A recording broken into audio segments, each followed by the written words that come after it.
Olá, turminha do nono ano. Vamos para a nossa última aula sobre reportagem e notícia. Nós trabalhamos durante várias aulas reportagem, eu sempre citando, algumas notícias. E nós vamos agora, nessa videoaula de hoje, nós vamos trabalhar a diferença entre esses dois gêneros, certo? Notícia e reportagem, qual a diferença? A notícia, ela trabalha com algo mais factual. Factual vem de fato, tá? Sendo ela mais simples e puramente informativa, pois não há aprofundamento no conteúdo. Então, o objetivo da notícia é só naquele momento ali, dar uma informação. Talvez essa informação amanhã ou depois, ela não vai mais ter utilidade para você. Já a reportagem tem uma abordagem aprofundada, ampla, densa de um fato que ocorreu e gerou repercussão na sociedade. Então, como ele coloca aí, mais ampla. Então, para se fazer a reportagem é necessário mais pesquisa, mais estudo. A notícia.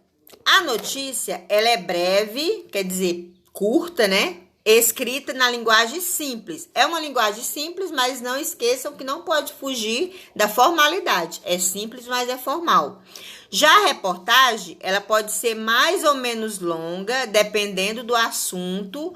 Nas revistas, é comum haver reportagens longas, que aparecem em destaque na capa. São chamadas de dossiê. Então, vamos pegar a revista Veja, por exemplo. Observa que na capa tem uma manchete maior. Geralmente aquela lá é o dossiê, é a reportagem que vai estar lá, que você vai procurar a página lá e ler. É a reportagem principal, que é chamada também de dossiê.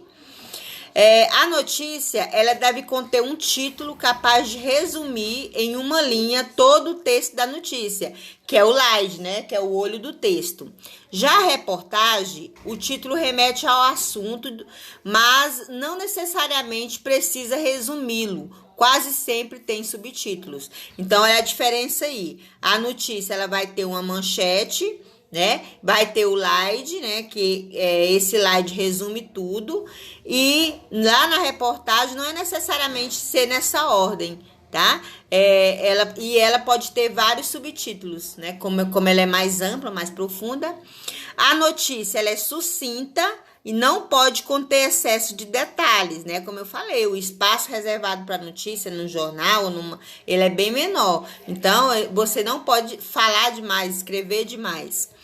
Pode-se conter, já na reportagem, pode-se conter detalhes, informações adicionais escritas em quadros ou boxes laterais. É possível também acrescentar falas de especialistas e é comum o uso de ilustrações infográficas. Então, aqueles gráficos que tem desenhos, tudo você pode utilizar na reportagem. Na notícia, o espaço reservado a ela não vai te dar espaço para isso. Já a notícia contém poucos parágrafos capazes de fornecer detalhes sobre as informações relevantes, ou seja, a notícia ela fala tudo o que quer ali, mas ele vai selecionar as coisas mais importantes. Quando ele fala relevantes, é os mais importantes. Já na reportagem, não há limite de parágrafo. Numa reportagem, normalmente é bem mais extensa do que a notícia, Isso aí nós já falamos bastante. Deve trazer um fato noticiável, a notícia, por ser muito recente, uma verdadeira novidade, ou por ser muito peculiar. O tema da reportagem, ele já varia bastante. Às vezes não é nem um tema que está discutido na mídia, mas é um tema que você quer se aprofundar nele. Então, ele pode gerar uma reportagem. Já a notícia não, para ser notícia tem que ser algo atual.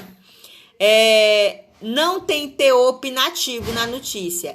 Espera-se que quem escreve uma notícia ou grave uma notícia, ele seja o mais imparcial possível. Coloque o que aconteceu. Claro que a gente sabe que nem sempre isso acontece, Já na reportagem, pode ter teor de opinativo. Por ela ser mais abrangente, pode ter. A reportagem não costuma trazer a opinião do jornalista, e sim de um especialista sobre o tema ou assunto elaborado. entendeu? Então, essa é a diferença básica dos dois, que eu já até havia comentado muito sobre isso. Que tipo de linguagem usamos? A linguagem dos dois gêneros é uma linguagem clara, ou seja, você tem que escrever pensar que o público que vai ler tem que entender o que você escreveu. Então, fugir das complexidades, colocar mais clareza no seu texto, exatidão, exatidão é como se fosse objetiva, né? É a objetividade aí. Você tem que ser exato tudo que você coloca e objetivo. Concisa e precisa, né? Coerente, você não pode também se contradizer. Tempo pretérito, geralmente você vai escrever de algo que já aconteceu, por isso que predominantemente é o tempo pretérito que usa. Os elementos de coesão, gente, são as conjunções que vocês devem estar sempre usando e evitar repetições. Eu percebo muito que os alunos gostam muito do mas, porém e o porquê. Então, vocês têm muitas conjunções, tem muitos elementos coesivos. Vocês têm que buscar esses elementos para vocês utilizarem nos textos de vocês. A linguagem ela é denotativa, nós já trabalhamos no primeiro bimestre isso. A linguagem denotativa é aquela linguagem real, é a linguagem objetiva. Eu sempre falo que é a linguagem do dicionário. Lá no dicionário nós temos um grande exemplo de linguagem denotativa. E a função ela é referencial, porque ele vai abordar sobre um tema específico, vai aprofundar sobre um tema específico, e é impessoal. Espera-se que seja impessoal, mas nós acreditamos, como tem alguém por trás da escrita daqueles textos, pode ser que não seja totalmente impessoal, mas é uma característica desses gêneros, tanto um quanto o outro, a impessoalidade.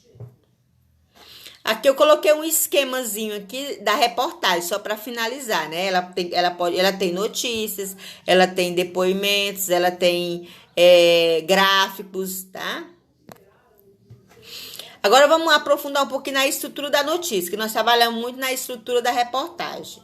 A notícia, ela vem com título ou manchete, né? Nós vamos chamar de manchete, que ela tem como objetivo chamar a atenção do leitor para a notícia. Então, essa manchete, esse título tem que ser criativo, de modo que a pessoa que vê aquele título, ela se interesse em ler a matéria. Tem o subtítulo, que às vezes não é obrigatório esse subtítulo na notícia, mas pode ter, que ele completa o título com mais alguma informação importante, né? Aí tem o slide, que eu também posso chamar de olho do texto, que é o primeiro parágrafo da notícia, e ele deve responder as perguntas: quem, o que, onde, quando. Lembrando que essas perguntas, elas não têm que aparecer. Elas têm apenas que elas vão aparecer através da resposta delas, tá? Porque você colocando tudo isso aí, não vai ficar faltando nada para o leitor da notícia. É horrível você ler uma notícia e aí coloca lá, acidente envolvendo 2 crianças. Aí você fica, mas onde foi? Que cidade? Então, essas aí são perguntas chaves para que seja completa, né, o seu texto.